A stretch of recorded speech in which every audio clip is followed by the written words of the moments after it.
Compartimos el Evangelio de la solemnidad del cuerpo y la sangre del Señor en el año B. El texto corresponde a Marcos capítulo 14, versículos 12 al 16 y 22 al 26. El primer día de la fiesta de los panes ácimos, cuando se inmolaba la víctima pascual, los discípulos dijeron a Jesús: ¿Dónde quieres que vayamos a prepararte la comida pascual? Él envió a 2 de sus discípulos diciéndoles: Vayan a la ciudad, allí se encontrarán con un hombre que lleva un cántaro de agua. Síganlo y díganle al dueño de la casa donde entre: el maestro dice, ¿dónde está mi sala en la que voy a comer el cordero pascual con mis discípulos? Él les mostrará en el piso alto una pieza grande, arreglada con almohadones y ya dispuesta. Prepárennos allí lo necesario. Los discípulos partieron y al llegar a la ciudad encontraron todo como Jesús les había dicho y prepararon la Pascua.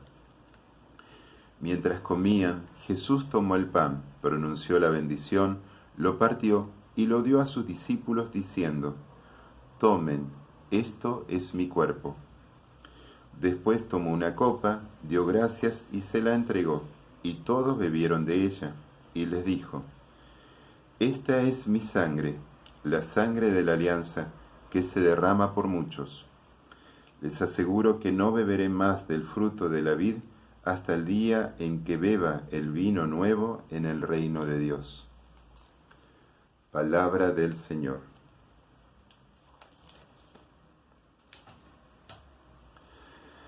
Celebramos la solemnidad del cuerpo y la sangre del Señor. Es el día de la Eucaristía contemplada en sí misma, el Corpus Christi, este misterio de amor que se nos ofrece como alimento para ser compartido con los hermanos. El párrafo del Evangelio de Marcos que hemos escuchado tenemos que contextualizarlo en lo más duro del conflicto entre Jesús y los sumos sacerdotes que buscan directamente eliminar al Señor. Por este motivo, él y sus discípulos se mueven con cuidado y por el peligro van a permanecer en Betania. Sin embargo, para comer el Cordero Pascual necesitan ir a Jerusalén.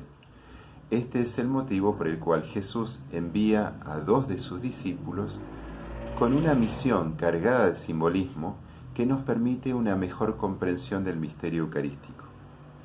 Veamos los detalles. Jesús envía a 2 de sus discípulos. Esta es la célula más pequeña de una comunidad cristiana. Donde 2 o 3 estén reunidos en mi nombre, yo estaré allí en medio de ellos.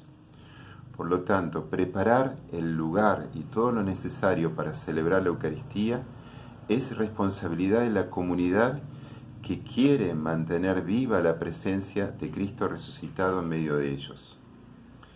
Y Jesús le dice: vayan a la ciudad, es decir, al corazón del peligro que ellos más temen. La Eucaristía no es una fuga mundi, no es un evadirnos de la realidad. Al contrario, la Eucaristía nace en el humus existencial de la vida humana con todas sus luchas, sus problemas y perplejidades. La comunidad que celebra la Eucaristía se hace cargo de la realidad tal cual es y lucha y trabaja para que esa realidad sea lo que Dios quiere. Jesús les dice que en la ciudad van a ver a un hombre llevando un cántaro de agua. Síganlo. El único signo que les da Jesús es un hombre que está realizando una tarea doméstica humilde que en aquel tiempo era reservado a las mujeres.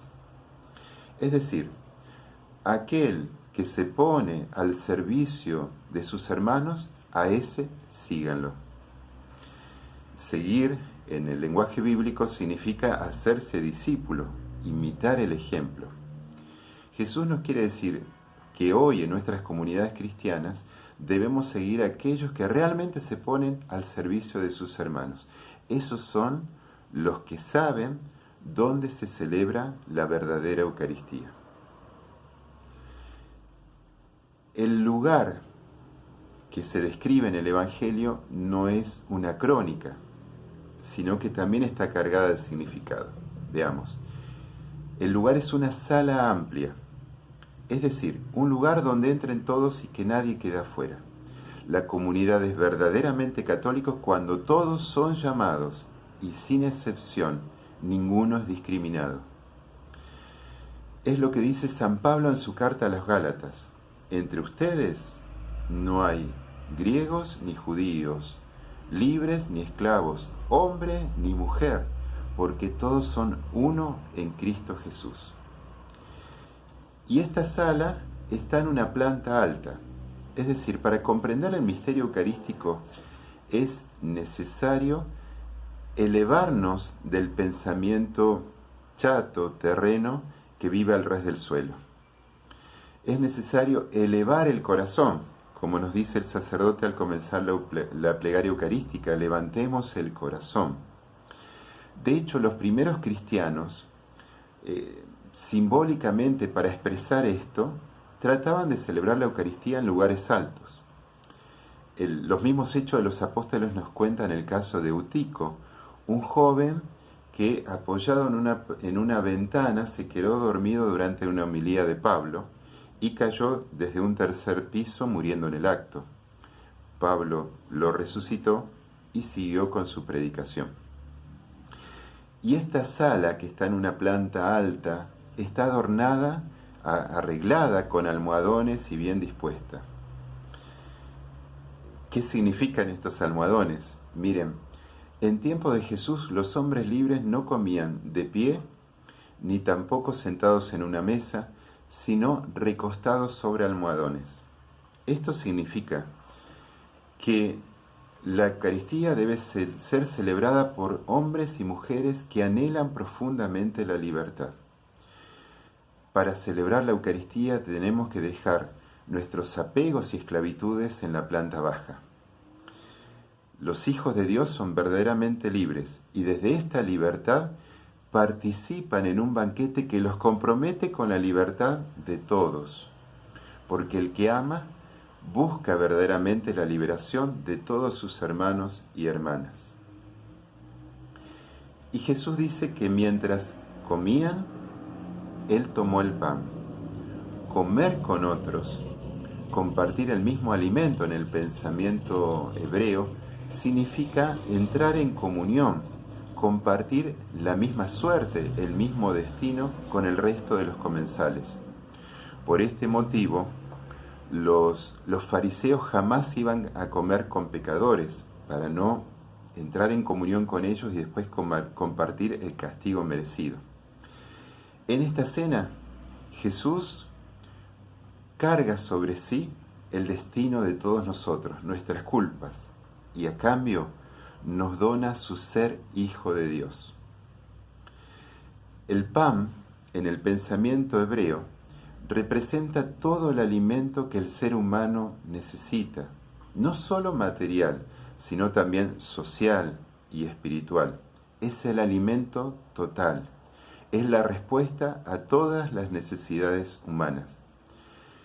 En el pan están representados simbólicamente todo el trabajo de aquellas personas que lograron, que posibilitaron que este alimento llegue a nuestras manos.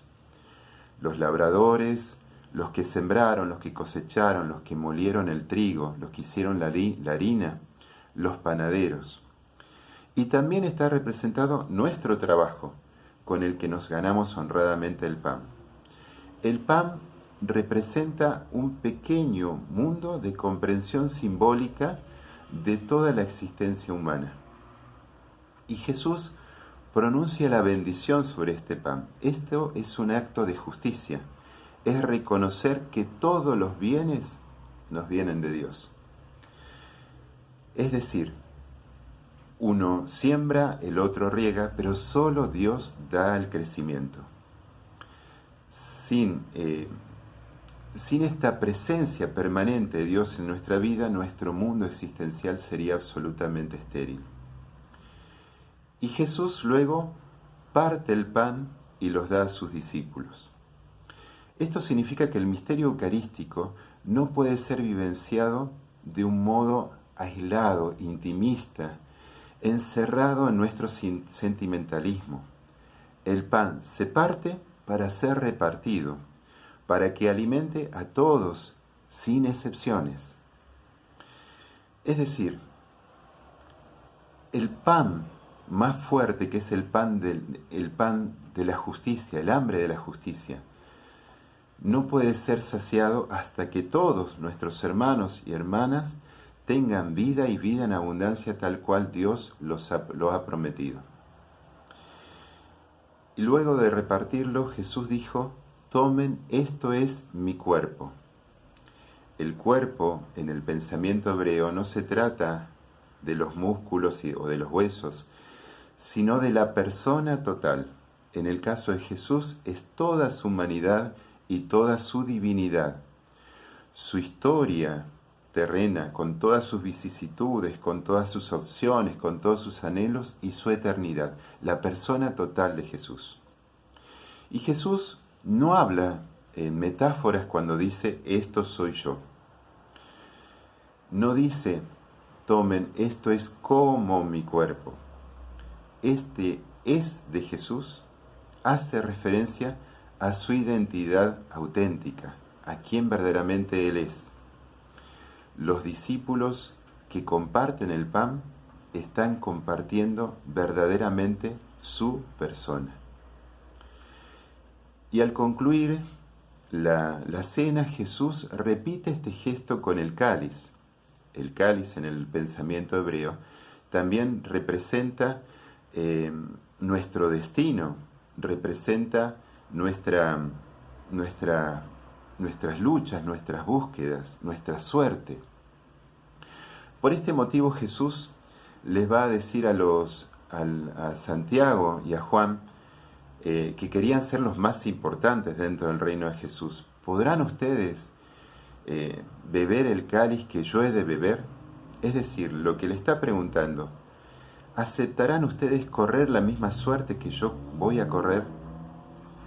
Y quizás hoy Jesús nos pregunte a todos nosotros: ustedes que comulgan con el cuerpo y la sangre de Jesús, ¿están dispuestos a amar a sus hermanos hasta dar la vida, hasta derramar su sangre si es necesario?